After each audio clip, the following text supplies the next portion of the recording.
आज की वीडियो काफ़ी अलग होने वाली है क्योंकि आज की वीडियो में हम शॉर्ट एक्सप्लेन करेंगे शैतान मूवी को, जो इस साल की कुछ बेहतरीन फिल्मों में से एक है। तो चलिए वीडियो को शुरू करते हैं। ये कहानी है एक ऐसी फैमिली की जो देहरादून में रहती है, जो 4 लोगों की फैमिली होती है, जिसमें हस्बैंड का नाम कबीर ऋषि जो कि सीए होता है और उसकी बीवी हाउस वाइफ होती है और उनके 2 बच्चे होते हैं। बड़ी बेटी जानवी 16 साल की है और छोटा बेटा ध्रुव 8 साल का होता है। एक बार वे सब छुट्टी मनाने अपने फार्म हाउस जाने का प्लान बनाते हैं, जो पहाड़ों में कहीं दूर होता है। फिर वे लोग अपनी गाड़ी से फार्म हाउस जाने के लिए निकल जाते हैं और कुछ दूर जाने पर वे लोग खाना खाने के लिए एक ढाबे पर रुकते हैं। वहाँ उनकी मुलाकात वनराज कश्यप नाम के आदमी से होती है, जो कबीर की कुछ मदद करके उसको अपना दोस्त बनाता है और उनकी फैमिली के साथ खाना खाने के लिए बैठ जाता है। फिर वनराज कबीर और उनकी बीवी से नज़र बचाकर जानवी को एक लड्डू खिला देता है, जिसे खाकर वो वनराज के वश में आ जाती है और उसकी बातें मानने लगती है। दरअसल वनराज एक तांत्रिक होता है और काला जादू करता था और उसे किसी मकसद के लिए जानवी की ज़रूरत होती है, लेकिन जानवी को कुछ समझ नहीं आ रहा था और वह पूरी तरीके से वनराज के काबू में नहीं थी। इसीलिए जब कबीर की फैमिली वहां से जाने लगते हैं तो वनराज जानवी को एक बिस्किट का पैकेट खाने देता है और फार्म हाउस पहुंचने तक वह पूरी तरीके से वनराज के वश में आ जाती है और वनराज भी उनका पीछा करते करते वहां तक आ जाता है और अपने फ़ोन चार्ज करने के बहाने से उनके घर में घुस जाता है और बातों ही बातों में जानवी से उसके बारे में सब कुछ जानने लगता है। इसके बाद वनराज उनके फैमिली में दखल देना शुरू कर देता है, जिससे कबीर उसे घर से निकालने लगता है, पर जानवी अपने पिता को ज़बरदस्ती करके रोक देती है। तब वनराज कबीर को बताता है कि उसकी बेटी उसके वश में है और वो जानवी को हमेशा के लिए अपने साथ ले जाएगा, पर जानवी के माता पिता ये बिल्कुल नहीं मानते। तब वनराज जानवी को टॉर्चर करने लगता है और उसी के हाथ से ध्रुव का सर फोड़वा। इतने में उनके घर पुलिस आ जाती है, क्योंकि ज्योति ने चुपके से उन्हें कॉल कर दी।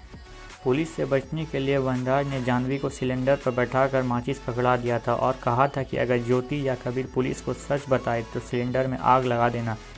इसीलिए कबीर धूप को छिपाकर पुलिस से नाटक करके उन्हें भेज देता है। इसके बाद कबीर वनराज को बोलता है कि उसकी फैमिली को छोड़ दे, बदले में वो उसे सब कुछ देने के लिए तैयार हो जाता है और वनराज मान भी जाता है। तब कबीर अपने सारे पैसे और गहने उसे एक बैग में दे देता है, जिसे लेकर वो वहाँ से चला जाता है। पर वनराज के जाने के बाद भी जानवी नॉर्मल नहीं होती। तब कबीर को शक होता है और जब कबीर बाहर देखता है तो वनराज वहीं होता है। तब वनराज बैग में आग लगाकर बोलता है कि उसे इन सब चीज़ों की लालच नहीं है, बल्कि उसे पूरी दुनिया का भगवान बनना है, जिसके लिए उसे उसी रात का इंतजार, क्योंकि वो रात हजारों सालों में एक बार आती है और काला जादू अपने चरम पर होता है। इसलिए वो जानवी को अपने साथ ले जाने के लिए दोबारा घर में घुस जाता है और जानवी को और ज़्यादा टॉर्चर करने लगता है, ताकि उसके माता पिता उसे छोड़ने के लिए तैयार हो जाएं। लेकिन धीरे धीरे जानवी की हालत ख़राब होने लगती है। ये देखकर ज्योति वनराज पर हमला कर देती है और कबीर भी उसे मारने लगता है। इससे बचने के लिए वनराज जानवी को तब तक हंसने के लिए बोलता है जब तक उसकी जान ना चली जाए, जिससे कबीर उसे छोड़ देता है। तब वनराज बोलता है कि अगर उसने उसे मार भी दिया तो जानवी ठीक नहीं होगी और उसकी आखिरी बात मानते हुए हंस हंस कर मर जाएगी। अपनी मार का बदला लेने के लिए वनराज जानवी को बोलता है कि वो ध्रुव को जान से मार दे और जानवी ध्रुव के पीछे पड़ जाती है और वो उसे एक छत से नीचे फेंक देती है। तब ज्योति और कबीर वहाँ पहुँचते हैं। उन्हें लगता है कि ध्रुव मर गए, लेकिन वो अब तक जिंदा था और बहुत जख्मी था। तब वनराज बोलता है कि वो अब भी ध्रुव की जान बचा सकते हैं, लेकिन उसे जानवी को उसके साथ जाने देना।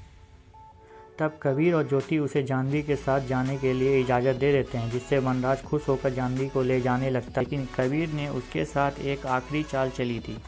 कुछ देर पहले जब वनराज उनके घर में था तो चालाकी से उसने उसके मुंह से एक ऐसी बात बुलवाई थी जिसमें उसने जानवी को आज़ाद करने की बात बोली थी और कबीर ने उसे रिकॉर्ड कर लिया था। इसके अलावा उसने वनराज की लोकेशन अपने नौकर के फ़ोन में भेज दी थी, क्योंकि वनराज ने शुरू में ही उन सब के फ़ोन को तोड़ दिया। कबीर सबसे पहले अपनी बीबी और बेटे को कार से हॉस्पिटल भेज देता है और खुद वनराज की ऑडियो को एडिट करके जानवी को बचाने निकल जाता है। अपने नौकर के फ़ोन से लोकेशन ट्रैक करके कबीर एक ऐसे जंगल में पहुंच जाता है जहां खंडर ही खंडर होता है। वहां वनराज काला जादू कर रहा होता है। वहां वो जानवी के साथ 107 लड़कियों की बलि देने वाला होता है। लेकिन जैसे ही वह उन सब की बलि देने वाला होता है, कबीर मौके का फ़ायदा उठाकर वनराज की जुबान काटकर उसी आग में फेंक देता है। और जैसे ही सब लड़कियां कबीर पर हमला करती है, तब वह उस ऑडियो को बजाता है जिसमें वनराज ने वश खत्म करने की बात कही थी।